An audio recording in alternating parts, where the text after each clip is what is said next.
Hi friends, welcome back to my channel. Today's video is going to be an extreme bedroom makeover. I am taking this basic bedroom and we're going to make it moody and beautiful for my teen son. I've been promising him a makeover for a long time and today is the day that we're gonna get it done. I'm partnering with Lowe's for today's video. I'm gonna do a lot of fun things. I'm gonna do picture frame molding for the first time. I'm gonna color drench the whole room, which means we're painting the walls, we're painting the trim, we're painting the ceiling, we are painting everything. And if you didn't know, Lowes.com has an amazing selection of furniture and decor. So we are doing this whole makeover shopping on Lowes.com. So let's get a mood board started. So my son's one request from his room is that he wanted a couch in there. So that is his dream. I'm gonna try to make it work. Does it work? Would I normally do this spatially? No, but this is, what he wants and he's given me free reign to do the decor. I'm bringing him into the decision making, but he basically said, Mom, you can do whatever you want. I just want a couch. So I've gone with a really moody green called Cocoon for the walls. And then building on top of that, I'm just doing a lot of earthy colors. And then to bring in that moodiness as well, I'm going to have the black as the couch and some other accents in the room. So here's where my mood board is at. I'm loving the look. And the best part is I'm gonna go on Lowes.com, order all of this, and it's gonna get shipped directly to my house. Once everything arrived, we pulled it all inside and then it was time to get the room ready. He is happy to put all his Legos in the attic. A lot of this stuff has piled up and it honestly needed to be moved out of his room a long time ago, so this is going to give him a nice refresh. He also never uses his desk to study or do homework, so we're getting rid of that and we're going to replace it with a couch that hopefully is going to give him a more cozy spot to study. Right about now is when I'm regretting being a cool mom and letting him hang up these LED lights. I was like, oh, it won't be that bad. I'll just repair them. Well, it has really damaged the ceiling. I've tried to get them off with like a heat gun, a scraper, but that is just peeling off all of the drywall. So honestly, the best thing to do is just peel them off. And that seems to only be taking the top layer of paint off. So I think if I just spackle that, it's gonna be the easiest way to fix it.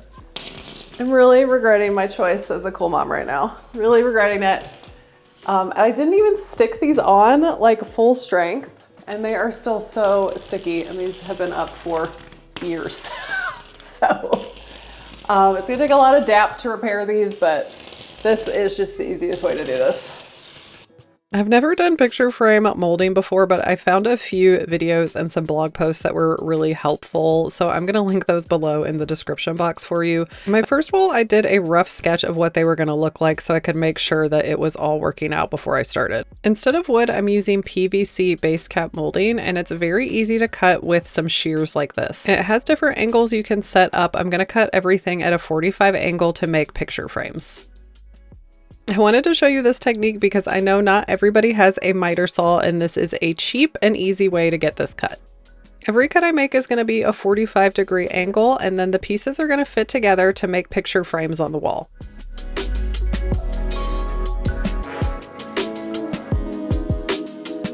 Since this material is really light, I'm going to use a 23-inch gauge pin nailer to attach these to the wall. These make a super tiny nail holes and they're going to be a lot easier to fill sand and paint. You can use nails up to 1 inch long with this gun, and it connects to an air compressor. And this kit actually came with 2 other nail guns, one that's an 18-inch gauge nailer as well as a 16-inch gauge nailer. So very versatile, and these are so much lighter in your hand than using one that's battery powered. This project takes a lot of math and a lot of planning beforehand. I found a really easy to use calculator that helped me get all the calculations I needed. And I'm using a 1x4 board as my spacer. Now you need to remember that a 1x4 is actually 3.5 inches. So when you're doing all your math and seeing how big your boxes are, make sure that you're measuring your spacer correctly. Like I mentioned, this was my first time doing this, so there was a learning curve for me. My best advice for you is that you need to remember that floors and walls are not going to be completely level. I think my best advice is to make sure that your pieces that are running vertically, that those ones are level, but the ones that run horizontal, it's not as important. You can trick your eye a little bit more on those.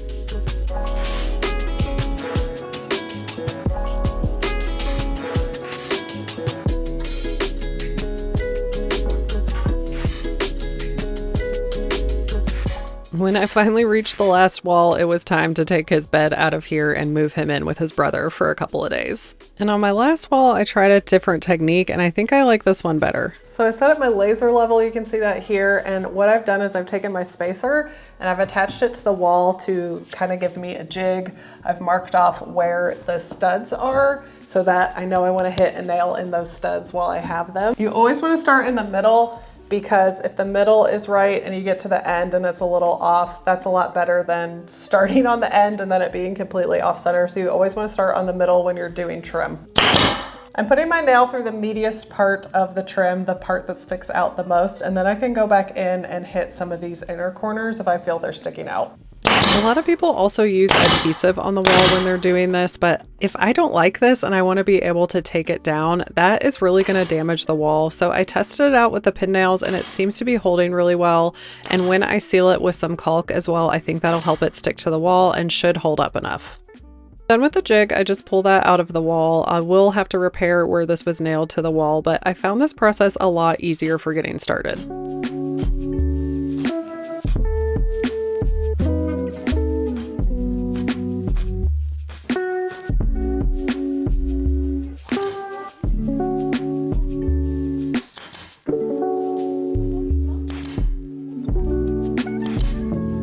Very important when you're not using the gun. Turn this here, it's the safety.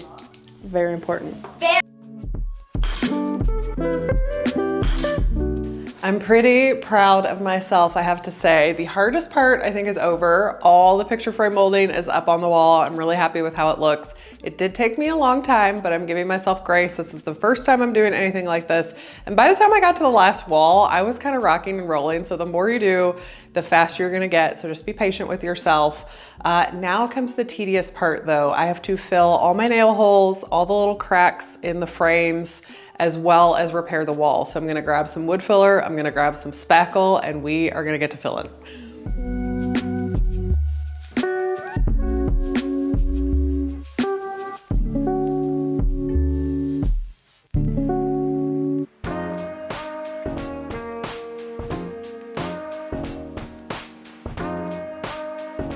Also pulled out some spackle and I'm going to make any repairs to the wall, and I'm going to use this to repair all that damage that was done by the LED lights by the ceiling.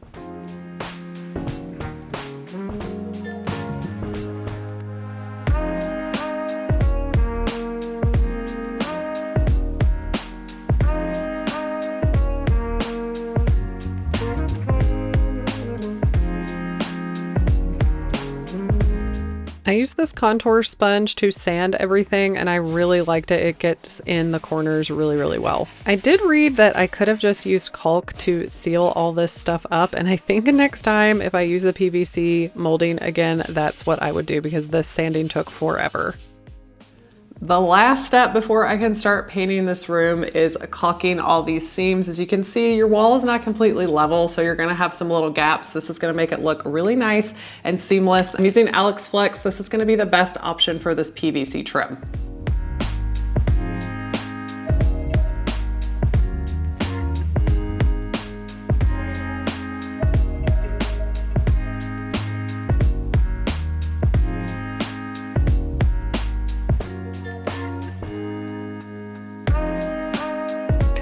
Time to paint, and since I am color drenching, I got a flat interior paint and I'm going to use that on the ceiling, I'm going to use it on the walls, I'm going to use it on the trim. There are a bunch of different ways that you can do color drenching, you can do different sheens, but having to buy all that paint, I didn't want to do that, and flat is going to hide all the imperfections in the ceiling, in the walls, in my trim work, so I think this is going to work really well. This is the HGTV Sherwin-Williams line that they have available at Lowe's, and I got it in Infinity, which is their top of the line paint. So this is gonna be really easy to clean, really scuff resistant, and it's gonna have good coverage. I picked the color Cocoon. It's a brownish green, and I saw this in the HGTV Smart Home that they did in Atlanta a couple years back in a bedroom, and I absolutely loved it. I think it's gonna be really moody and dramatic in here.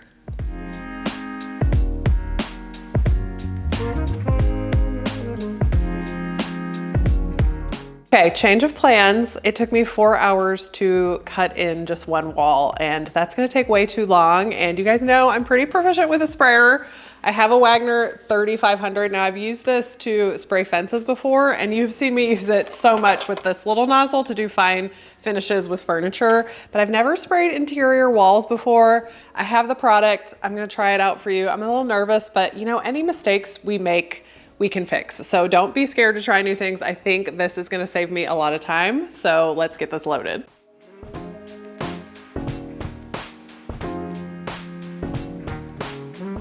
I personally like to thin out my paint, so I am thinning it out by 10% with water. This sprayer can handle not being thinned, but personally for me, this is just the way that I like to spray. I'm masking off all of the baseboards underneath so I can spray those as well. I did a full layer of tape and shoved it under here with my painter's putty knife, and then I did 3 more rows of tape on top of that. When you're spraying, masking is going to be your best friend. Don't skip the step of doing really good masking so you don't mess up your floor.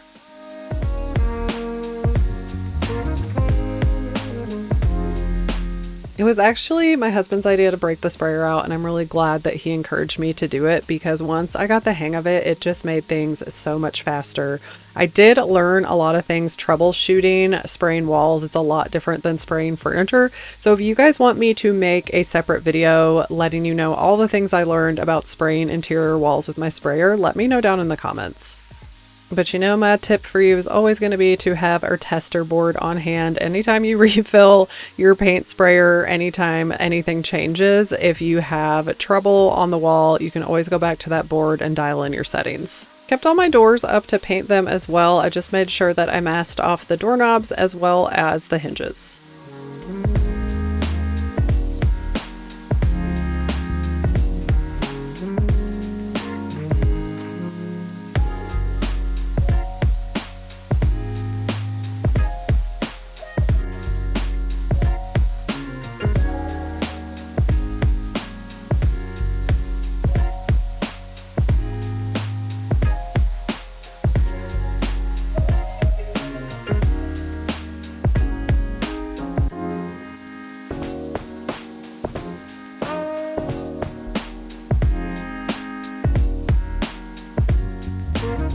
Before I paint the ceiling, I'm removing this wire rack closet in here. I'm going to use a closet organizer so we can get more space out of this thing. And since spraying the walls went so easy, I want to spray the ceiling as well. So I'm going to remove this fan because I have a new light fixture that's going in as well, and this is going to make it really easy to paint around it.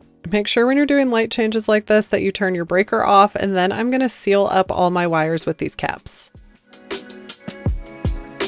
And I know you might think I'm crazy for spraying the ceiling, and people were like, didn't that hurt your back or arms? But it actually made it so fast. I would spray a little section, hop down off of my ladder, and just move it a few feet and then do the next section. Wagner also sells an extender for this spray gun that probably would have worked too, but I didn't have one on hand, so I'm just using my ladder to get this done.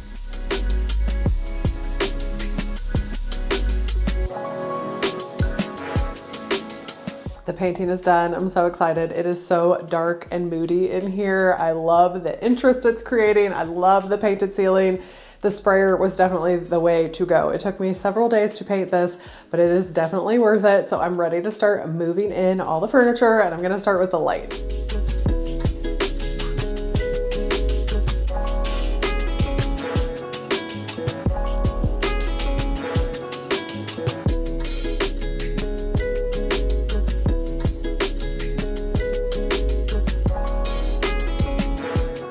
It is always exciting when you get a light up and it turns on. Next up, I am going to build all the furniture out, starting with this bed.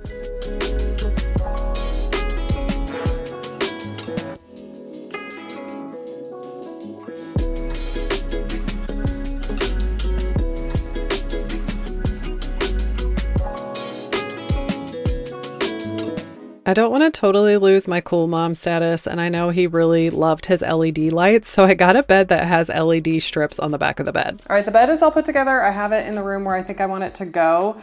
The carpet in here is pretty gross. It's builder grade. It's 7 years old, and I don't have the money to replace all the flooring up here right now. That is for another day. So in the meantime, I got this really big rug that's gonna cover most of the space in here. It's gonna warm it up, make it cozy. So I'm gonna get this down before I put the mattress on, because it's gonna be a lot easier to put the rug down with no mattress. So let's do that. As you might remember, I took down the wire rack in the closet because I wanted to make it more functional if we're making over the room, but I'm making it a little easier on myself. Instead of building out my own custom closet, I have got a closet made system, and I'm gonna be able to tweak it and work it to fit this closet, get more usage out of it, get more storage out of it, so that we can have a smaller dresser in the room. This closet was pretty easy to put together, and you can customize it to your space so it fits in a bunch of different size closets.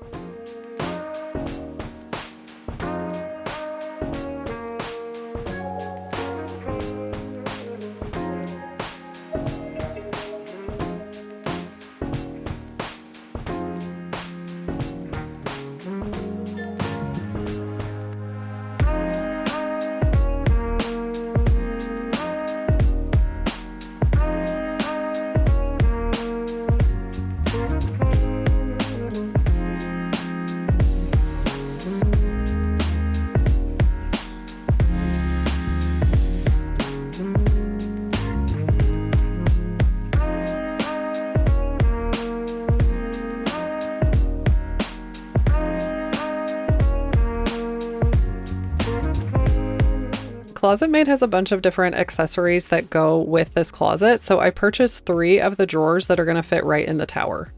Trading out his big dresser for a couch, because I told y'all he really wants a couch in his room, and his dresser is going to be a tall chest of drawers that's going to not fit as much stuff, so I wanted him to have these drawers in here for more storage. I finished it off with the shelves that did come with the unit, and I did buy an extra bar in here too. And now it's time to put the couch together. This is modular, so it was very easy to bring it upstairs and to get it into the room because it's in pieces, and I was able to put it together in his room. All the cushions and pillows come vacuum sealed, so I opened those a few days ago because they need 72 hours to really get nice and fluffy. Opening these up and watching them expand was one of my most favorite parts of this project.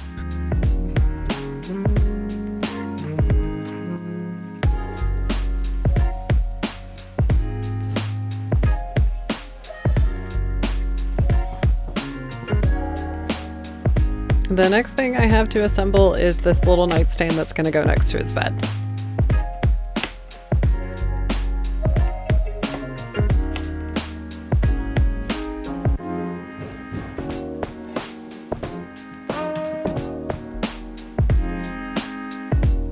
And his dresser actually shipped assembled except for the feet, and I was so glad because by the end of this I was really done building all this furniture.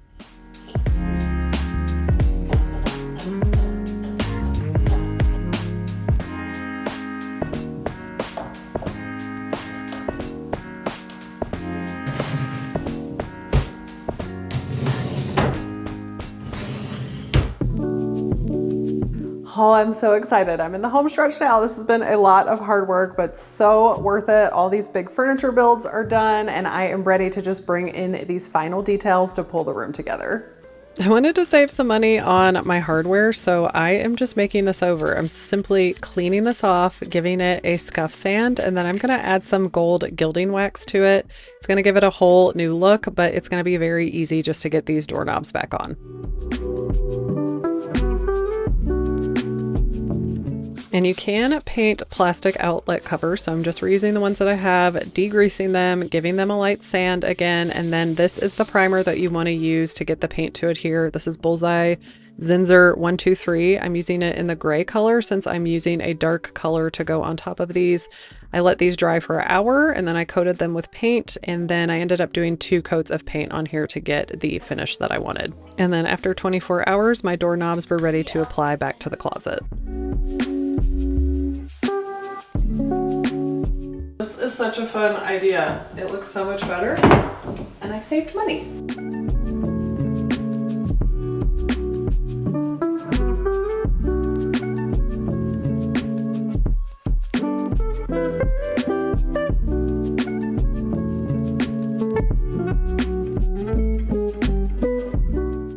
seen all the great furniture I got, but Lowe's also has some really cute decor stuff as well. I got a faux eucalyptus tree to go in the corner here.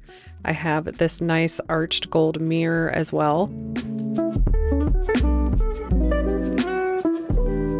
And I absolutely love this cutie little lamp for his nightstand. I love the pleated shade. And then these nesting tables are one of my favorite things that I got. As you can see, they stack up on top of each other. And I thought these would be perfect as a little coffee table when he's doing homework or playing guitar. And of course, I'm going to style them up a little bit. Look at this little globe, this Allen and Roth globe. I absolutely love this. But the best part is when he is not using the couch, he can just stack these up over here and use them as a little end table. And that gives him more room to walk around in his room when he's not actively needing a coffee table in front of the couch. I was able to reuse some pillows that he had on his bed before for some decor. I grabbed this cute little faux plant off of Lowe's.com as well. And we are finally getting all these details done. And don't forget that bed has that LED feature that he was so excited about. And the best part is it's not damaging the wall at all. This was a long one. Thanks for hanging in with me. Just to remind you, here is the basic boys' bedroom that we started out with. And here is our new moody, dreamy teen bedroom.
This was a labor of love.